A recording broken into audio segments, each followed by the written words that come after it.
So, Bella. Ali. So what's the deal with you anyway? You some kind of bigwig's daughter or something? Something like that. What are your favourite moments from that first series? And is the diarrhea joke in there? Yeah, diarrhea joke is one of my favourite moments for sure. Joel? Did you know diarrhea is hereditary? What? Yeah. It runs in your genes. Because that laugh. That was my very real laugh. That was a very, very funny day. Jesus, I'm losing it. You're losing it big time.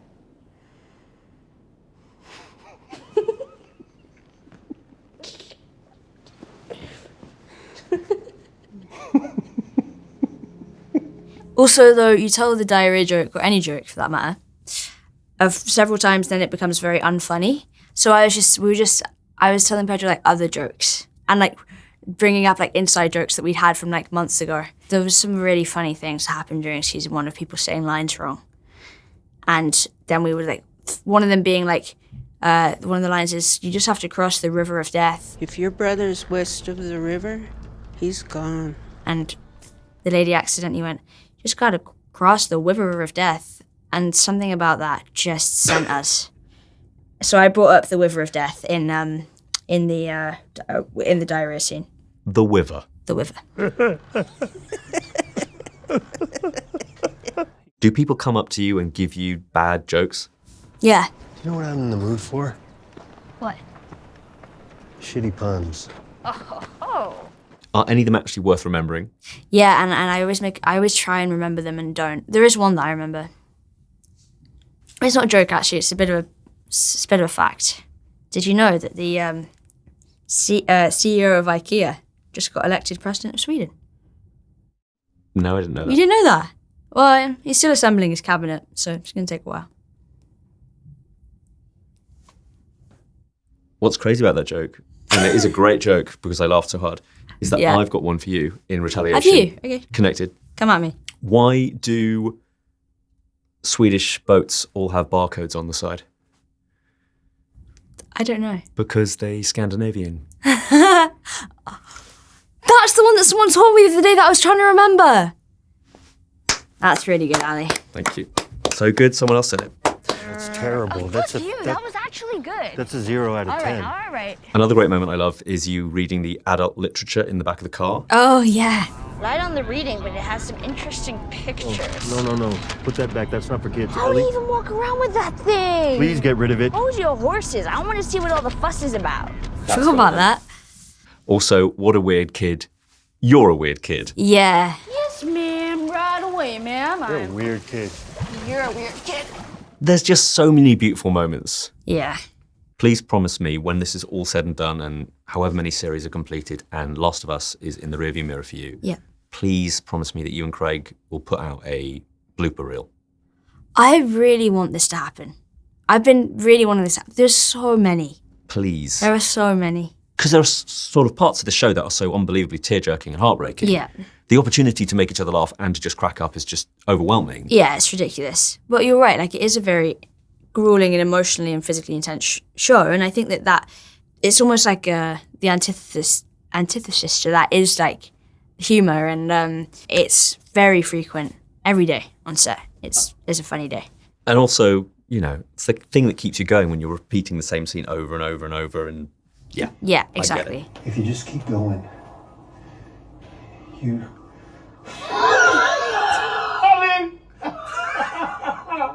Girl! What would you say, though, is the least glamorous day on set of any show you've ever been on?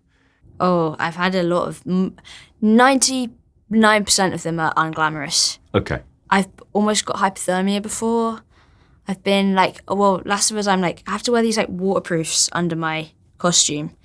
But they're like really awful and uncomfortable. There's like waterproofs and then there's thermals. Mm-hmm. Oh, check it out. And I can like I'm like walking around, like can barely move. And then I'm covered head to toe in dirt and rain machines. It's pretty rough out there. Yeah. And then you have to like run and jump and ride a horse. Yeah, and then it's normally like the middle of the night because we're doing a night shoot. God. It's not all the glamour it's cracked up to be. And then, I mean, obviously at the end of Game of Thrones, you get squished in a giant robot arm. Yeah.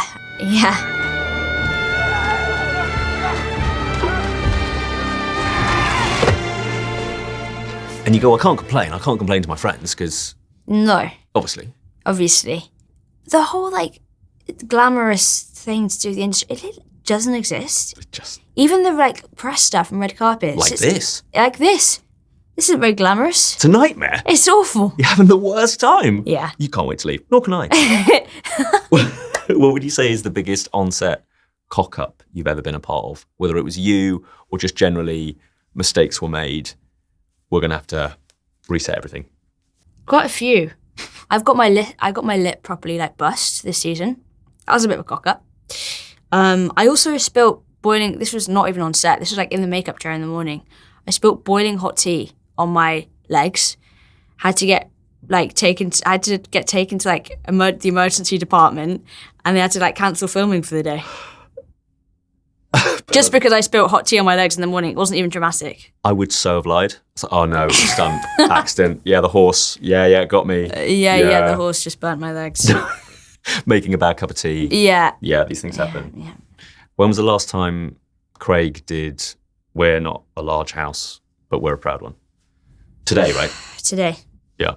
Literally saw him in the lift and he did it. Jesus, Craig. We are not a large house, but we're a proud one. And every man from Bear Island fights for the strength of 10 mainlanders. But he does what I think I do when we were talking about jokes earlier, which is if you go through the unfunny barrier, it can occasionally break into the funny part again. That's so true. Thank you. No pun intended. Volume 2 by Will Livingston. Volume 2. Look, you get it? 2, like T-O-O. Because it's funny for the first like 10 seconds and then it's not. And then there's something about it being, yeah, you're right. Wow. What would you say has been your most memorable fan interaction? Because you've said before, because I've done way too much research, that most often a fan will come up to you and start talking about the worst witch. Yeah. Well, back in the day. Back in the day.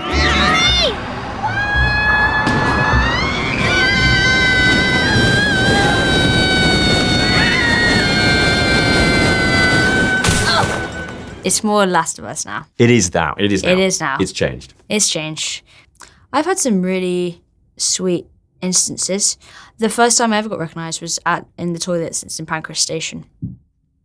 Washing hands? Nope, but while I was queuing, desperate for a wee. The first time I was like 12 or whatever, got recognised. I was like, that's so nice. I just really need to like go for it, but I'll see you after. Like, wait for me and we can have a chat. So, and then I've been recognised again, and toilets seem to be quite a frequent place. Very unglamorous, see? See? And I don't know how people muster up the courage in the loo either. I know. It's like, here now. It's like, are you not desperate for a wee as well? They've been waiting. They've been waiting for like an hour. Yeah. What about director's notes? You've mentioned before a really good one from Stephen Dunn. Yeah. Where, about acting with your eyes. Yeah. I was wondering about director's notes you get on the set of The Last of Us because it is such a unique show and it puts you through the ringer as we discussed before. But what jumps out at you? Clickers. No jokes. Sorry. Sorry. Walked into that one. What do directors say? Yes, they jump out at me. No, I want another laugh out of you, thanks. And there it is. But Yeah. do you get specific stuff? Like, is it often technical things or? There's a lot of technical. There's a lot of moving pieces in a lot of the scenes. It's mostly technical stuff, yeah. Other things I'll get, there's some accent things. I was going to ask you about the accent Yeah. because you've had, quite rightly, a lot of praise for it. But it is not easy. It's not easy. And there is still you in there. You're Yeah. not doing a totally different voice. It's still you. Yeah.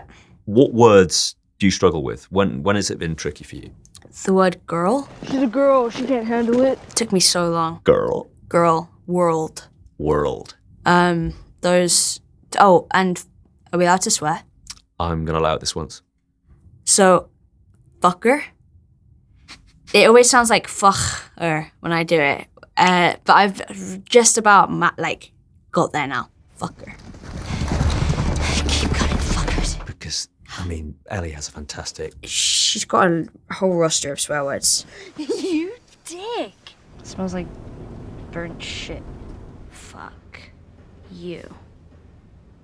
I also just remembered a note that I get. It's often to like, it's with anger scenes where I'm angry. It's always like go more, like yeah, it's just like amplifying anger. I think because my note is often to like be bigger and do more because I'm quite naturalistic, I suppose, acting wise, and always try and do. Sometimes I'll have done something, but they haven't picked up on it on the monitor because it's like quite a small screen normally, and then I'll get a note and it'll be something that I did, and I'll just go okay, and then I'll do it again next time. Sometimes I just can do it at the same level. Sometimes I'll amplify it slightly and they're like, oh, I see it now. My favourite is when people ask you to do, could you do this for me? And then you do it exactly the same way. And they And go, they're like, yeah, exactly. perfect, nailed it. I actually have a favourite question, and I only ask genuinely the very best people this question. Aw. What is your go-to face to ruin a photo?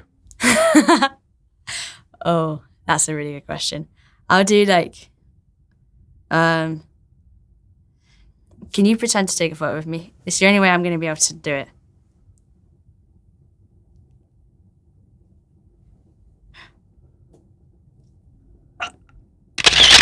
I actually think that's too good because from the passerby, they go, they're making an effort. It's a version of a smile.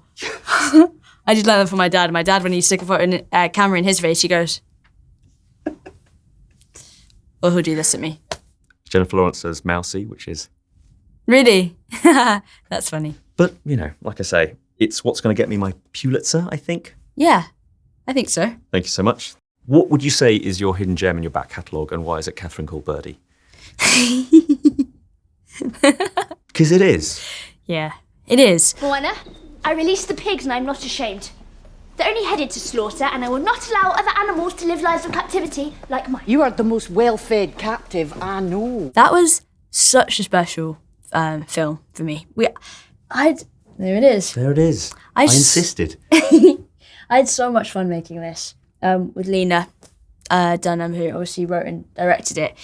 It was so lovely to do a comedy and to try not to laugh every day during actually funny scenes. This was one of them, like the best 3 months of my life. One of them, anyway. It was really, really good fun. It beams off the screen. Oh, I thought a virgin was where God made you pregnant. Oh no, that was only that one virgin. And she had a nickname for you, wasn't it? Beta Pan? Peter Pan. Beta Ban. Because it's like Peter Pan, but with bees instead. Yes. In case you hadn't got that.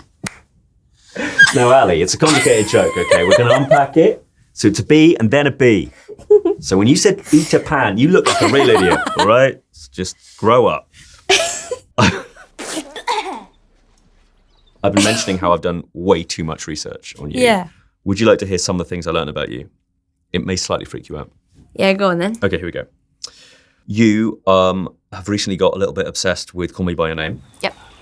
Just watch. This is how he'll say goodbye to us when the time comes. With his... later. Meanwhile, we'll have to put up with him for 6 long weeks, won't we, darling? You like watching The Chase with your parents. Yep. And you recently went to a pub quiz and came stone cold last and got a wooden spoon. Hell yeah. Yeah, I love a pub quiz. I'm terrible at them, but... By the way, one of my favourite poses I've ever had in any interview is you doing... When you're next to like Graham Norton or Jimmy Fallon or Kimmel, please, for me, would you please go... Yes, I will. I will. Like if it's a question you've heard a millionth time, you just go, yes, Jimmy. Good one. Here's what else I learned, and it is fully quite mad. Mm-hmm. Your Club Penguin name was Tomboy Bella. Yeah, it was. I tried to reactivate my... Did you? But Club Penguin just doesn't exist anymore.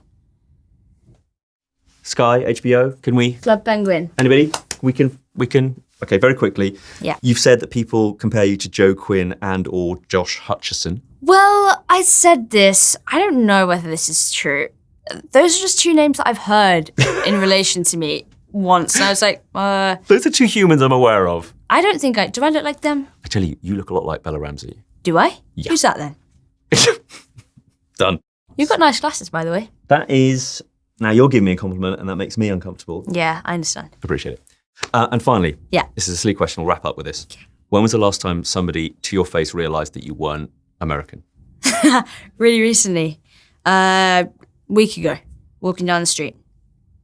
They overheard you and went, "What's that voice you were doing?" No.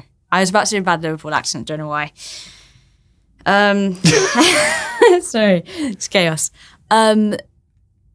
Yes, about a week ago, walking down the street, someone recognised me and we had a photo. Like, I can't believe you're not British.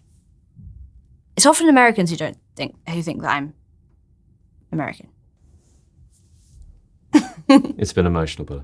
It's been a pleasure. I cannot wait for you to do this on TV. I will, and I'll do it just for you. Thank you. Welcome. Thanks for watching. If you enjoyed this video, don't forget to subscribe and click the bell icon to keep up to date. And you can find these interviews in full on BBC iPlayer by searching Movies with Ali Plumb.